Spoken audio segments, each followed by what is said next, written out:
What happens when the person sworn to uphold the law becomes its greatest enemy? In the hallowed halls of justice, one man, Judge Arthur Harrington, wielded his gavel like a tyrant's scepter, casting judgment not on facts, but on the color of a person's skin. His courtroom was a stage for prejudice, his verdicts a foregone conclusion. But one Tuesday morning, a young black teenager in baggy jeans and a hoodie was dragged before him. The judge saw an easy target for his scorn.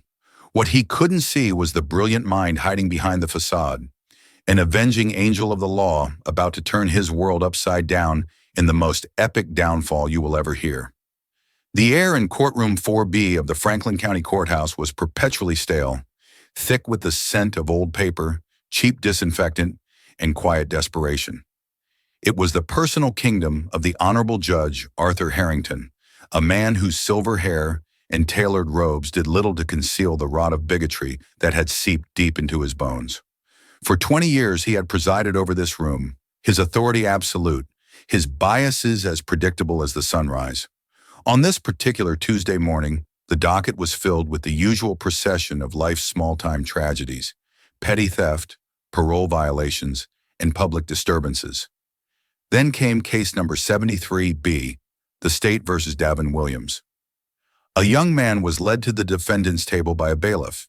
He was maybe 17, 18 at most. He wore a black hoodie, the hood pulled down but still framing his face, a pair of dark baggy jeans and scuffed sneakers. He didn't walk with a swagger, but with a weary slump, his hands jammed into his pockets until the bailiff gestured for him to take them out. He kept his eyes fixed on the scuffed linoleum floor. From his elevated bench, Judge Harrington peered down over his spectacles. A slow, reptilian smile touched his lips. This was his favorite kind of case. Simple, clear-cut, a chance to deliver one of his signature speeches about the erosion of society and personal responsibility, aimed squarely at the young black man who embodied, in his eyes, everything that was wrong with the world. "Well, well, what do we have here?" The judge's voice boomed, dripping with theatrical condescension. "Mr. Davin Williams, is it? Please stand when I address you, if you can manage that." The young man, who the public defender's file identified as D-Rock to his friends, slowly rose. He didn't look at the judge, but at his own feet.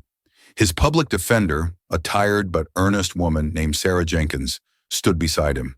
"Your Honor, my client is—" "Your client," Harrington cut in, holding up a hand, "is present. I can see that. Let's see what the state has to say about Mr. Williams." He waved a dismissive hand at the assistant district attorney, a young, ambitious man named Kent Olson. Olson, eager to please the powerful judge, stood smartly. "Your Honor, Mr. Williams is charged with vandalism and resisting arrest. On the night of August 5th, he was apprehended defacing the monument in Pendleton Park with spray paint. When officers approached, he fled, leading to a short pursuit and a struggle during the arrest." Judge Harrington leaned back, steepling his fingers. "Vandalism. A classic. Defacing public property. Tell me, Mr. Williams," he said, his voice laced with scorn, "what profound artistic statement were you making? Was it a commentary on socioeconomic disparity? Or did you just run out of things to steal?" The gallery, sparsely populated, remained silent. They knew this routine. Sarah Jenkins stiffened. "Your Honor, my client maintains his innocence. He was simply in the park. The police did their job, Ms. Jenkins," Harrington snapped. "Something your client and his ilk seem to have a fundamental problem with. And please, let's dispense with the fantasy of innocence. Look at him." He gestured with an open palm towards the young man. "The uniform of a miscreant. Hoodie, baggy pants. What's that on your shirt? Some sort of musical group I'm sure my daughter would find appalling?" The young man, D-Rock, finally looked up. His eyes weren't filled with fear or anger, but with a calm, unnerving stillness. He said nothing. "Cat got your tongue, son?" the judge taunted.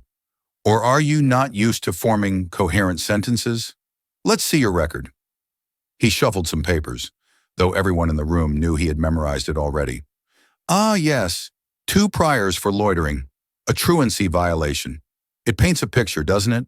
A young man with no respect for rules, no respect for authority, no respect for property. And now he's graduated to vandalism. The trajectory is as predictable as it is pathetic." Sarah Jenkins tried again. Your Honor, the loitering charges were dismissed. He was just waiting for a bus. And the truancy, his mother was ill. He was helping at home. Excuses, Ms. Jenkins. The currency of the perpetually guilty, Harrington scoffed. He turned his attention back to D-Rock. I'm going to make this very simple for you, son. You are going to plead guilty. You are going to express remorse, however feigned it may be. And I am going to sentence you to 6 months in the Oakwood Juvenile Correction Facility. Perhaps some structure and discipline there will succeed where your family and community have so clearly failed. Oakwood. Sarah Jenkins felt a familiar chill. It was a private facility, notoriously harsh, and Judge Harrington seemed to have a particular fondness for sending young men of color there. Rumors had swirled for years about kickbacks and connections, but no one had ever been able to prove anything. Your Honor, 6 months is wildly excessive for a first-time vandalism charge, Sarah protested. The guidelines suggest probation, community service at most. I am the guidelines, Miss Jenkins, Harrington said, his voice dropping to a low, dangerous growl. And in my court, we don't coddle criminals, we punish them. So, Mr. Williams, he turned his full venomous attention back to the silent young man. What is it to be? Do you accept the generosity of this court's plea offer? Or do you wish to waste more of the taxpayers' money with a pointless trial? The courtroom held its breath. The young man, D-Rock, looked from the judge to his anxious public defender. He took a slow breath. For the first time, a flicker of something, not fear, but something else, something calculating passed through his eyes. He gave a slight, almost imperceptible nod to Sarah Jenkins. My client pleads guilty, Your Honor, she said, her voice heavy with defeat. Excellent, Harrington beamed, his victory complete. Now for the allocation.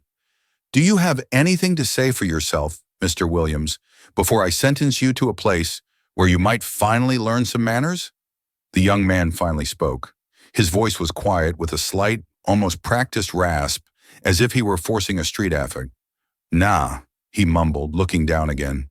It is what it is. Profound, the judge sneered. Truly the words of a modern-day philosopher. Bailiff, prepare to remand the defendant. He was enjoying this, savoring the moment. He was a god in this room, dispensing judgment upon the unworthy. He had no idea he was staring into the eyes of his own destruction. Sarah Jenkins sat with her client in the small, sterile holding room adjacent to the courtroom while they waited for the transport to Oakwood. The air was thick with the silence of defeat. Sarah was used to losing, but this one felt particularly galling. The judge's prejudice had been so naked, so brazen. I'm sorry, Davin, she said softly, using his given name. I should have fought harder. The young man who had been staring at the wall turned his head. The sullen, defeated mask was gone. In its place was an expression of sharp, focused intelligence. The shift was so sudden it was jarring. You did everything you could, Miss Jenkins, he said. His voice was different now. The street rasp was gone, replaced by a clear, articulate baritone that held no trace of a teenager's uncertainty. You operated perfectly within the limited confines of a compromised system. Sarah blinked. What? The legal term is judicial bias, he continued, his eyes locking onto hers. Specifically, a violation of Canon 3 of the Code of Conduct for United States judges, which demands a judge perform duties without bias or prejudice. Harrington didn't just cross the line, he sprinted past it. Sarah Jenkins felt a strange sense of vertigo. She looked at the file on the table. Davin D-Rock Williams, age 18. Graduated Northwood High with a 1.8 GPA. 2 minor, dismissed priors. This was not the person speaking to her. Who are you? She stammered. He gave a small, wry smile. For the purposes of this case, I am Davin Williams, but my real name is Leo Maxwell. Leo Maxwell? The name meant nothing to her. What are you talking about? Is this some kind of prank? No prank, he said, his tone serious. Back in the courtroom, when you mentioned the sentencing guidelines, you were correct. For a misdemeanor vandalism charge, especially for a first offense, the presumptive sentence is probation. Harrington's jump to 6 months in a secured facility is a punitive overreach, a clear departure from standard practice. Did you know he's sentenced over 200 youths to Oakwood in the last 3 years, 85% of whom are African American or Hispanic? Sarah was speechless. How do you know that?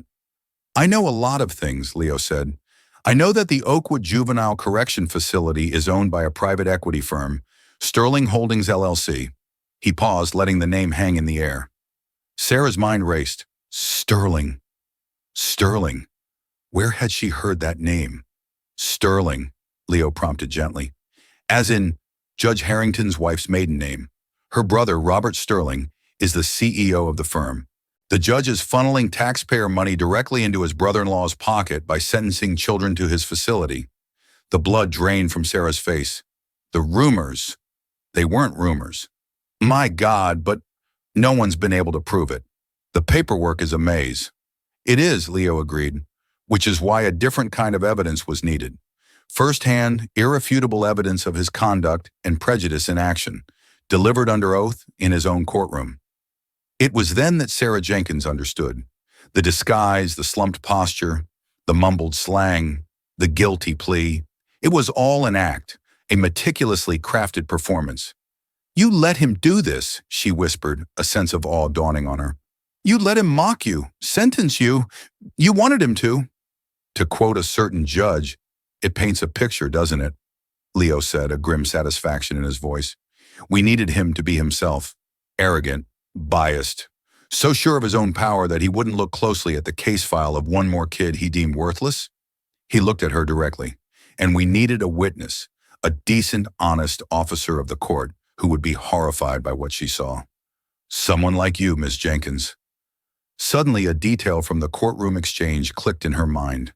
It had seemed so strange at the time. Before you took the plea, Sarah said, her voice trembling with excitement, I was about to argue for a dismissal based on a potential Brady violation. The arresting officer's report mentioned a witness who said you were 100 yards from the monument when the supposed vandalism happened, but the DA never turned that over to me. Leo nodded, impressed. Brady versus Maryland. The duty to disclose exculpatory evidence. Excellent catch. I was going to bring it up myself if things went sideways, but I decided to let it go. A wrongful conviction, even a minor one, is a powerful tool. The door clanked and a large, impassive bailiff looked in. Williams, transport's here. Let's go. Sarah looked at Leo, her heart pounding. He was going to Oakwood. The plan was still in motion. What happens now? She mouthed silently. Leo stood up, and the D-Rock persona slid back into place as easily as putting on a coat. His shoulders slumped, his eyes went to the floor. As he passed her, he spoke in a low, almost inaudible whisper, the articulate lawyer vanishing once more. The show's not over, he murmured, the rasp returning to his voice. Wait for the third act. He shuffled out of the room, flanked by the bailiff, leaving Sarah Jenkins sitting in the stunned silence, her understanding of justice, and the young man known as D-Rock completely and irrevocably shattered. She wasn't watching a victim being led to slaughter. She was watching a hunter entering the lion's den, armed with a trap of the lion's own making.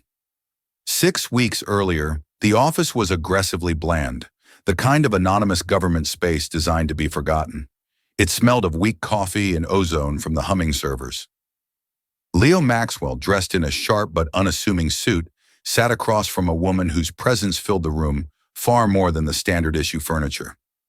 Agent Isabella Rossi of the Department of Justice, Civil Rights Division, was a force of nature. In her late 40s, with sharp, intelligent eyes and hair pulled back in a severe bun, she radiated an aura of no-nonsense competence. She slid a thick file across the table. The name on the tab read, Harrington Arthur. We've been watching him for 2 years, Leo, Rossi said, her voice a low, gravelly hum. We have the financials. We have the shell corporations. We have the statistical data showing a pattern of discriminatory sentencing that is statistically impossible to be coincidental. We have everything. Everything except the linchpin, Leo finished for her, opening the file. He was already familiar with its contents, having studied it for a week straight. You can't definitively tie his sentencing to a quid pro quo with his brother-in-law. It's all circumstantial. A good defense attorney would paint him as a tough-on-crime judge, and his brother-in-law is a successful businessman. They'd create reasonable doubt. Exactly, Rossi confirmed, leaning forward. The corruption is the skeleton, but the prejudice is the muscle that moves it. We need to prove not just what he's doing, but why he feels so comfortable doing it. We need to put his bigotry on the record.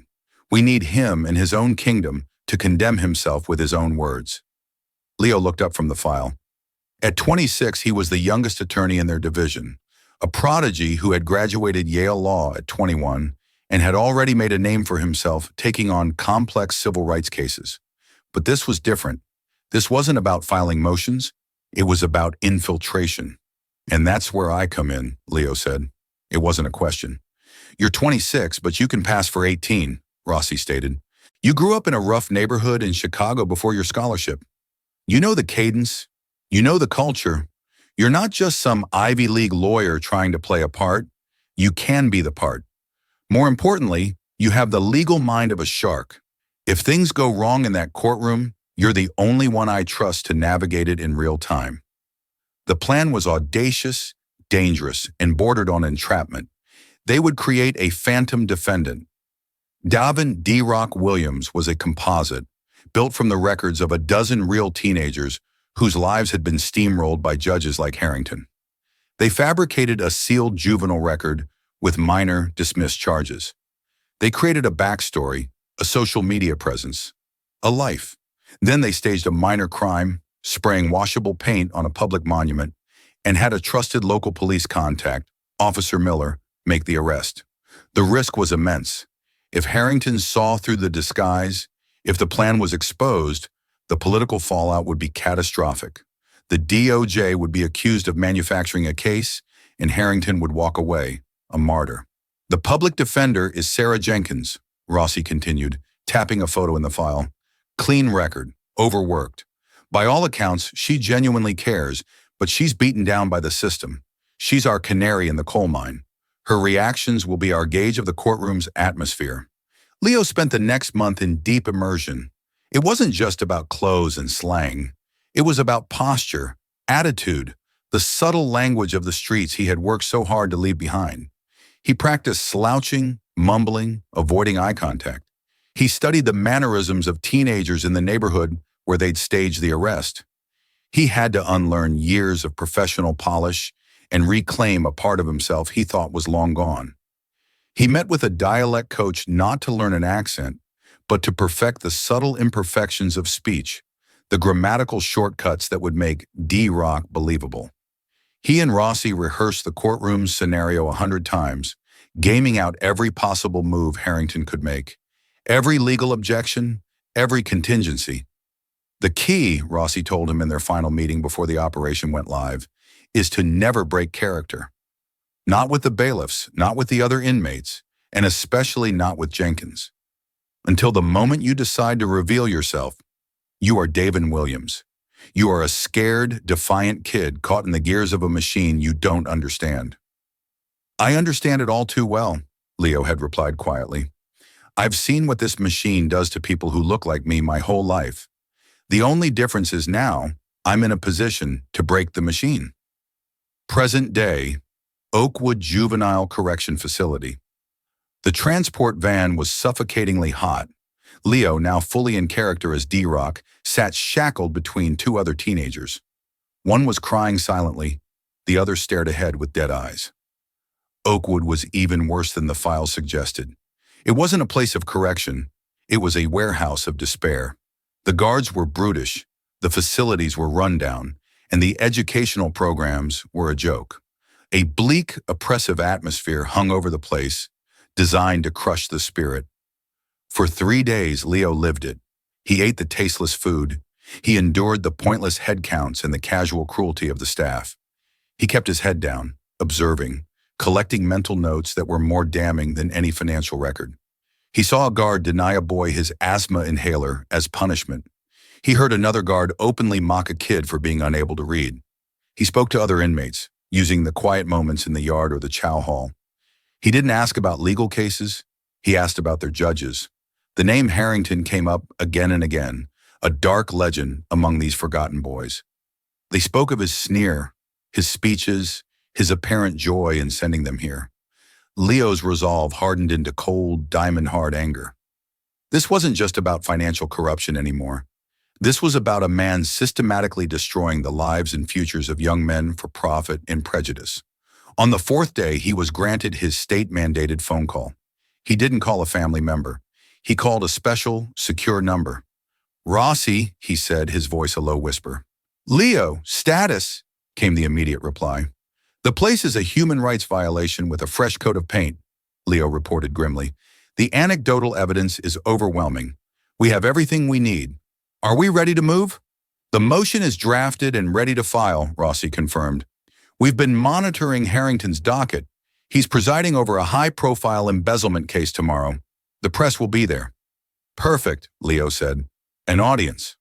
"The writ of habeas corpus will be served to the warden at 9 a.m. sharp," Rossi continued. "It'll demand that Davin Williams be brought to courtroom 4B to appear as a material witness in a federal investigation. It will be sealed so no one will know the details. The transport should have you there by 10:30. "And Sarah Jenkins?" Leo asked. "She's been subpoenaed. She'll be there." A faint smile touched Leo's lips. "Good. The judge is about to get a surprise visitor." He hung up the phone. A guard nearby shoved him lightly. "Time's up, Williams. Back to your cell." Leo shuffled away, the picture of compliance. But inside, the brilliant legal mind was already rehearsing his opening statement. The third act was about to begin. The next morning, courtroom 4B was abuzz. The embezzlement case against a well-known local CEO, Richard Powell, had drawn a crowd. Reporters scribbled in notepads, and the gallery was filled with well-dressed onlookers. Judge Harrington was in his element, presiding over a case that reaffirmed his status and importance. He was jovial, making witty remarks to the prosecution and defense, a stark contrast to the tyrant who had sentenced D-Rock just days before. Sarah Jenkins sat in the back row, clutching a subpoena that had appeared on her desk that morning. It was vague, commanding her presence as a witness in a federal matter to be unsealed in Judge Harrington's court. Her heart hammered against her ribs. She scanned the room, looking for a sign for Leo, but saw nothing. Was this it? Was the plan in motion? At 10:28 a.m., Ada Kent Olson was in the middle of questioning a financial expert. Judge Harrington was listening intently, a thoughtful expression on his face. Suddenly, the main doors of the courtroom swung open with a loud thud. All heads turned. Two imposing U.S. Marshals in dark suits stood in the doorway. Between them, looking small and out of place, was Davin Williams. He was no longer in his street clothes, but in a standard-issue juvenile detention jumpsuit, several sizes too big, the name Oakwood stenciled on the back. He was still in character, head down, shuffling his feet. Judge Harrington's face, once a mask of judicial poise, curdled into a scowl of pure rage. "What is the meaning of this interruption?" he thundered, his voice echoing in the suddenly silent room. "Bailiff, remove this individual at once." One of the U.S. Marshals stepped forward, holding up a document. His voice was calm and unshakable. "Your Honor, we are acting under the authority of a writ of habeas corpus issued by the United States District Court for the Southern District. We are ordered to produce the body of Davin Williams before this court." The room erupted in confused murmurs. The reporters leaned forward, smelling a story far more interesting than corporate fraud. Harrington was livid. "A writ for what purpose? This court's business with Mr. Williams is concluded. He is serving a legally rendered sentence." The marshal remained impassive. "He is to be presented as a material witness in a federal investigation, Your Honor. Case number US 781, sealed." Harrington's face went from red to a pale, blotchy white. A federal investigation? Here? In his courtroom? He looked at the boy in the jumpsuit, a flicker of something, not understanding, but a primal fear in his eyes. It made no sense. "This is outrageous," he sputtered. "A procedural absurdity. What possible testimony could this delinquent offer in a federal case?" From his position between the marshals, the young man in the jumpsuit slowly lifted his head. The slump in his shoulders straightened. He stood taller, his posture shifting from that of a defeated teen to one of unshakable confidence. He met Judge Harrington's gaze, and his eyes, once dull and avoidant, were now blazing with an incandescent fire. He took a step forward, and the marshal subtly parted to let him pass. He walked not to the defendant's table, but directly toward the witness stand. And then he spoke. The voice that filled the courtroom was not the mumbled, raspy slang of D-Rock. It was the powerful, resonant, and perfectly modulated voice of a seasoned orator. That, he said, his voice ringing with clarity and authority, is what I am here to establish. A collective gasp went through the room. Ada Kent Olson's jaw dropped. The CEO on trial looked on in bewilderment. Sarah Jenkins felt a surge of adrenaline, a triumphant smile finally breaking across her face. Judge Harrington stared, utterly dumbfounded. It was the same face, the same person he had mocked and sentenced, but it was as if an entirely different soul was looking out from behind the eyes. "Who in God's name are you?" Harrington whispered, his authority evaporating into thin air. The young man reached the witness stand, turned and faced the judge, the gallery, the press, and the world. The transformation was complete. He was no longer a boy in a jumpsuit. He was a commander on a battlefield of his own choosing. "My name," he declared, his voice cutting through the stunned silence, "is Leo Maxwell. I am an attorney with the United States Department of Justice, Civil Rights Division." He paused to let the shockwave roll through the room. "And Your Honor," he continued, his eyes locking onto the judge's, "my testimony concerns a conspiracy of judicial misconduct, discriminatory sentencing, and racketeering. A conspiracy orchestrated by, and for the sole benefit of, the man sitting on that bench, Judge Arthur Harrington." The gavel on the judge's bench sat untouched. For the first time in 20 years, Arthur Harrington was no longer in control of courtroom 4B. The atmosphere in courtroom 4B did not just change, it fractured. The air itself seemed to crystallize, holding every person in a state of suspended animation.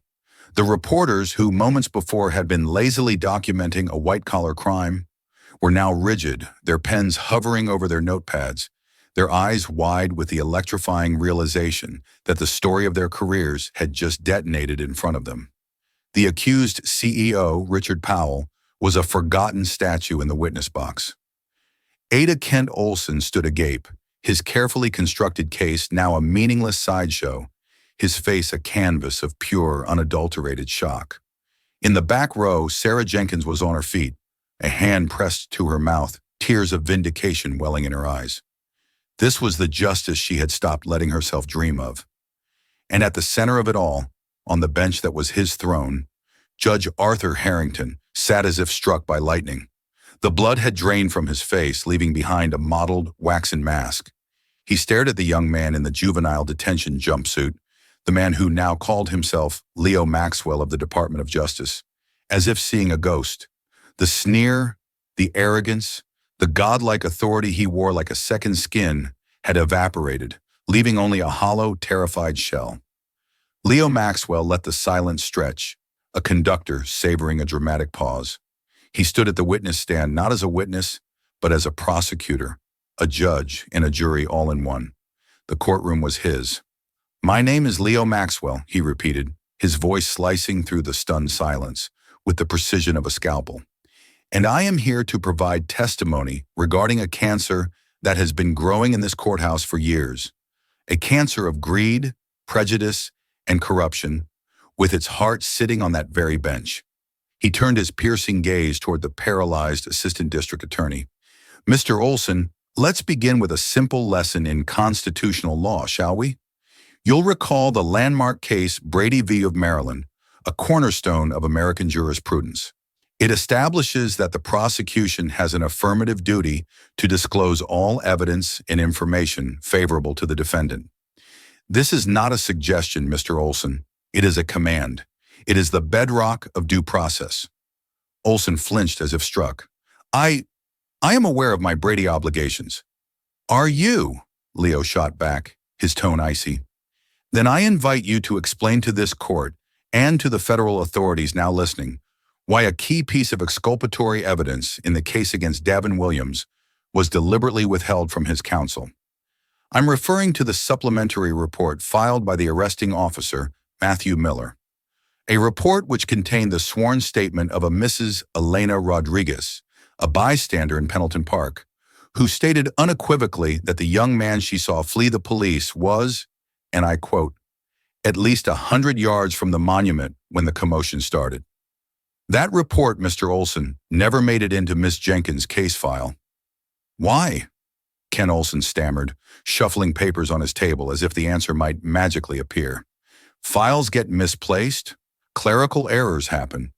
Clerical errors, Leo repeated, his voice dripping with disdain. In this courthouse, clerical errors seem to happen with remarkable frequency when the defendant is a young man of color and the judge has a vested interest in a guilty plea. This wasn't an error. It was a strategic suppression of truth, encouraged by the implicit understanding that Judge Harrington had no interest in facts that contradicted his preferred narrative.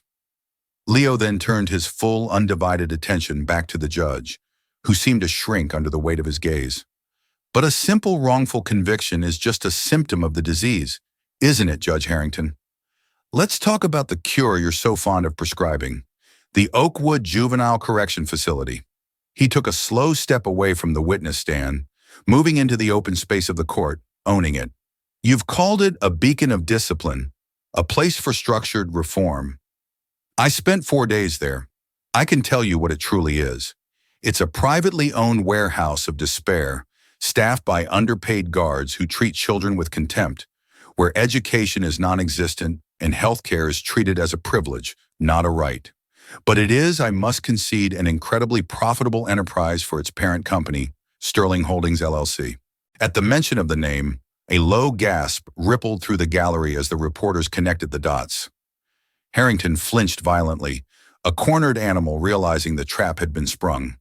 Sterling Holdings, Leo boomed, his voice resonating with righteous anger. A name that should be intimately familiar to you, Judge. After all, it bears the maiden name of your wife, Catherine Sterling, and its founder and CEO is your brother-in-law, Robert Sterling. For years, legal watchdogs and journalists have suspected a connection, but the financial trail was a masterfully constructed labyrinth of shell corporations and blind trusts. We navigated the labyrinth, Judge, Leo said, his voice dropping to a low conspiratorial tone. We found that for every juvenile you sentenced to Oakwood, the state of Franklin paid a per diem of $275 to the facility.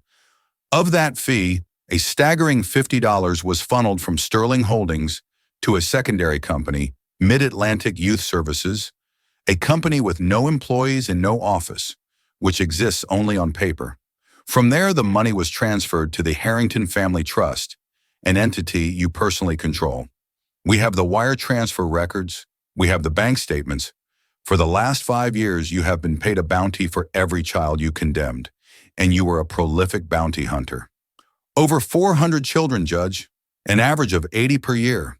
At $50 a head, that's a tidy, tax-free supplement to your judicial salary, isn't it? But you didn't cast a wide net. You were specific. Your data shows a clear, undeniable pattern. Privileged white teenagers from the suburbs, charged with DUIs, felony drug possession, even assault. They receive probation, admonishments to do better. But poor Black and Hispanic kids from the inner city, charged with truancy, loitering, or petty vandalism, they were your goldmine. You threw the book at them. You fed them to your brother-in-law's machine to line your pockets. Harrington finally exploded, a surge of desperate adrenaline breaking through his paralysis. Lies, he shrieked, his voice cracking. This is a performance, a vindictive, theatrical fabrication by a rogue agent. You have no proof. These are slanders. I will have your bar license. I will sue the Department of Justice into oblivion. Leo stood still, letting the judge's frantic tirade echo and die in the cavernous room. When silence returned, Leo's response was chillingly calm. You're right about one thing, Judge. It was a performance. My performance, he said, gesturing to his own jumpsuit. Because the money trail, as damning as it is, wasn't enough. A skilled lawyer could argue it away, create doubt. We knew we had to prove the mens rea, the state of mind. We had to prove the malicious intent, the depraved indifference to justice that fueled your entire enterprise. We needed to put your prejudice on the record, in your own words, delivered from your own bench. That was the purpose of Davin D. Rock Williams, Leo stated, locking eyes with Harrington. He was the bait, a carefully constructed persona designed to appeal to your deepest, ugliest biases. The baggy jeans, the hoodie, the mumbled slang. I was a walking caricature of everything you despise. And you took the bait hook, line, and sinker. You didn't see a citizen deserving of due process. You saw a delinquent, a miscreant, a thing to be mocked and discarded. You didn't preside over a case. You indulged in a monologue of racist vitriol. You did it all on a live sworn record in front of officers of the court. You didn't just sentence a defendant that day, Judge. You delivered your own confession, signed and sealed. As the last word fell, the grand double doors at the back of the courtroom swung open with a resounding thud. Every head swiveled. Framed in the doorway was Agent Isabella Rossi, her face set like granite. She was flanked by two stone-faced U.S. Marshals, their suits unable to conceal the solid bulk of their frames or the hardware on their belts. The trio didn't pause at the entrance. They began a slow, deliberate walk down the center aisle. The sound of their footsteps on the marble floor was the only sound in the room, a steady, rhythmic beat counting down the final seconds of Arthur Harrington's life as he knew it. The air crackled with a new, more terrifying authority. Rossi's procession was a force of nature. She walked past the stunned reporters, past the cowering form of Kent Olson, past the tearful but resolute Sarah Jenkins. She didn't stop at the bar that separated the gallery from the court. She passed through the gate, her stride unbroken, and walked directly to the elevated platform of the judge's bench, a sanctum she violated with absolute purpose. She stopped directly beside the judge's chair, looking up at the broken, trembling man. Harrington stared at her, his mouth agape, a string of saliva trailing from his lip. The fight was gone, replaced by the primal terror of the damned. Agent Rossi held up the thick, blue-backed federal warrant. Her voice was devoid of emotion, as cold and hard as the law she was there to enforce. "Arthur Harrington," she announced, her voice cutting through the silent courtroom like a trumpet of doom. "You are hereby under arrest by the authority of the United States Department of Justice. The charges include multiple counts under the Racketeer Influenced and Corrupt Organizations Act, conspiracy to commit wire and mail fraud, and deprivation of rights under color of law." She slapped the warrant down on the polished wood in front of him. The sound was like a gunshot. "Please rise," she commanded, "and remove your robe. You are no longer a judge of this or any other court in the United States." Harrington did not move. He simply stared at the document, his mind finally completely broken. The black robe, the symbol of his power and his shield for 2 decades, now seemed to be crushing him, a heavy shroud of his own making. With hands that shook so violently he could barely control them, he fumbled with the top button. The mighty judge had not just fallen. He had been utterly and completely unraveled. The moment the courtroom doors closed behind the disgraced Judge Harrington and his federal escorts, the dam of stunned silence broke into a torrential flood of chaos. An explosion of camera flashes strobed through the room, creating a disorienting, frantic light. Reporters, no longer bound by courtroom decorum, surged forward, shouting questions at a stone-faced Agent Rossi, who simply raised a hand and stated, "The Department of Justice will issue a full statement at 4 p.m., before turning and striding out with her team." They swarmed Leo Maxwell next, a wall of microphones and cameras thrust in his face. He stood for a moment, the ill-fitting oakwood jumpsuit a stark symbol of his journey, and simply said, "Today, justice was not blind. She was simply undercover." With that, the U.S. Marshals formed a protective circle around him and escorted him from the room, leaving a whirlwind of speculation in his wake. The story wasn't just a story, it was a national phenomenon. The takedown of Judge Harrington, executed so publicly and dramatically, became the lead item on every news broadcast. Legal analysts on cable news channels dissected Leo's performance with a mixture of awe and professional envy. They called his strategy the Maxwell Maneuver, a high-risk, high-reward gambit that had perfectly weaponized a corrupt judge's own prejudice against him. Headlines blared across the country. The Franklin City Ledger ran a full-page photo of Harrington's collapsed face with the headline, "The King of Courtroom 4B Dethroned." The National Tribune was more poetic. "Gavel of tyranny shattered by the ghost in the jumpsuit." Harrington's allies, the powerful figures who had benefited from his influence for years, were rendered impotent. The public nature of his fall from grace made him radioactive. There could be no backroom deals, no quiet dismissals.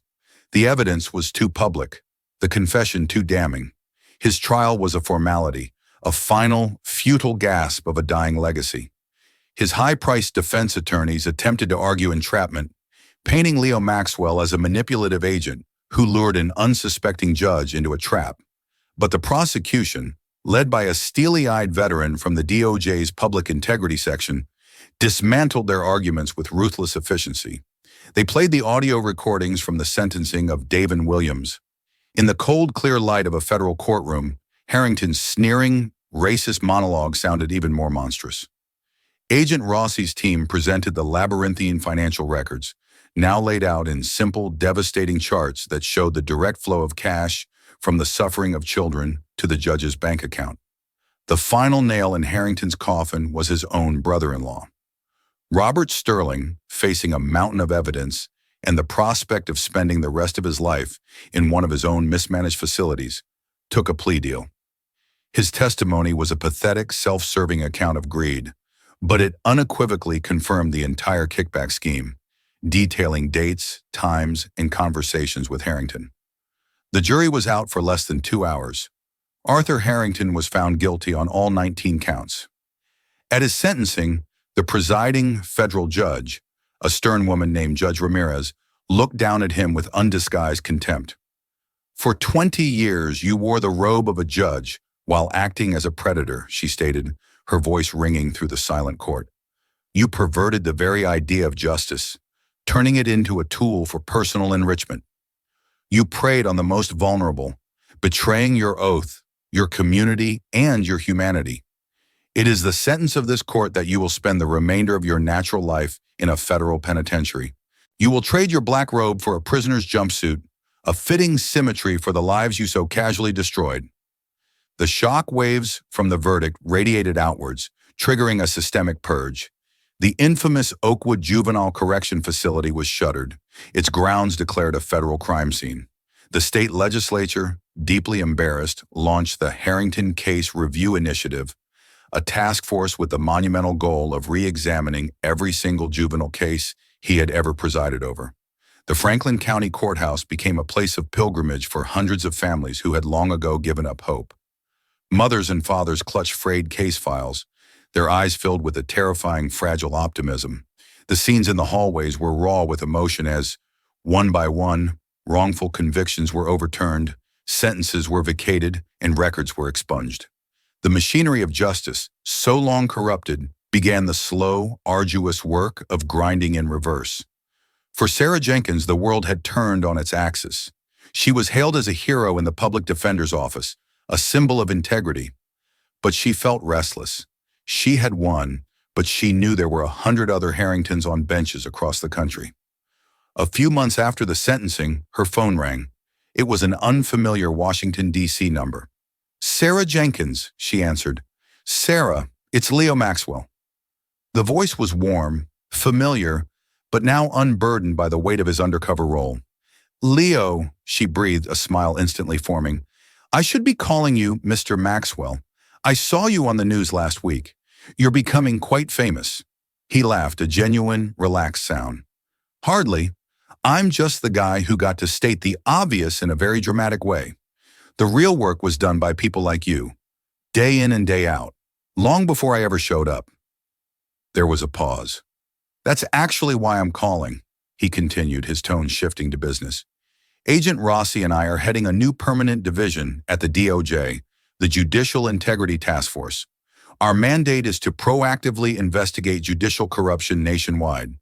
We're building a team not of academics, but of practitioners. People who have been in the trenches, who know what injustice looks like up close, people who don't flinch." He didn't need to say more. Sarah understood. "You saw me flinch a dozen times in that courtroom, Leo." "I saw you get knocked down," he corrected gently, "and then I saw you get back up every single time. That's not flinching, that's resilience. We want you to join us, Sarah, as a lead investigative attorney. We don't want you fighting one corrupt judge anymore. We want you helping us hunt them all." Tears welled in her eyes, but this time, they were not tears of frustration or vindication. They were tears of purpose. "Yes," she said, her voice thick with emotion. "Absolutely, yes." 6 months later, Leo was walking through a park in a different city, reviewing a new file. A young man jogging on the path slowed as he approached, looking at Leo with a hesitant expression of recognition. "Excuse me," the young man said. You're that lawyer, right? The one from the news? Leo Maxwell?" Leo smiled. "I am." "Wow, man. I My name is Thomas," the young man said, shifting his weight. "I just wanted to say thank you. I was at Oakwood. Harrington sent me there. Said I had a defiant attitude because I questioned a traffic ticket. I lost a year of my life in that place." Leo stopped walking, giving Thomas his full attention. He saw the faint shadow of what the facility had tried to do to him, but he also saw a bright, resilient light in his eyes. "My record was wiped clean because of you," Thomas continued, his voice earnest. "I was going nowhere. Now I'm enrolled at the city college, taking night classes. I'm going to be a social worker. I want to help kids who get caught in the system, like I did. Of all the victories, the conviction, the media praise, the new job, this was the one that landed with the most force. This was the abstract concept of justice made real, standing right in front of him, talking about a future that had been stolen and was now reclaimed. This was the point of it all." Leo reached out and shook the young man's hand. "That's incredible, Thomas. You don't have to thank me. What you're doing now, paying it forward, that's the real victory." As Thomas nodded, smiled, and resumed his jog, disappearing down the tree-lined path, Leo Maxwell stood for a moment, the file in his hand forgotten. He had worn a mask of despair to unmask a tyrant, and in doing so, had helped restore not just the law, but the futures of countless young men like Thomas. The scales of karma, he reflected, could be slow and heavy, but when they finally moved, they moved with the force of an earthquake, powerful enough to bring down mountains and allow new things to grow in the sunlight. The story of Leo Maxwell and Judge Harrington is a powerful reminder that true justice is not just about punishing the guilty, but about protecting the vulnerable. It shows that one person's courage, armed with intellect and conviction, can dismantle an empire of corruption. The judge, who saw a black teenager as nothing more than a stereotype and a source of illegal profit, was blind to the fact that he was staring at his own reckoning. His downfall wasn't just satisfying, it was a cleansing fire that allowed for healing and restoration for the countless lives he had damaged. This is the kind of hard karma we rarely get to see in the real world, a story where the system, for once, worked to correct itself from the inside out. If this story of righteous justice and epic karma resonated with you, please hit that like button to help us share it with more people. Consider subscribing to our channel and turning on notifications so you never miss a story of corruption exposed and justice served. And we want to hear from you. Drop a comment below and tell us what part of Judge Harrington's downfall was the most satisfying to you. Thank you for listening.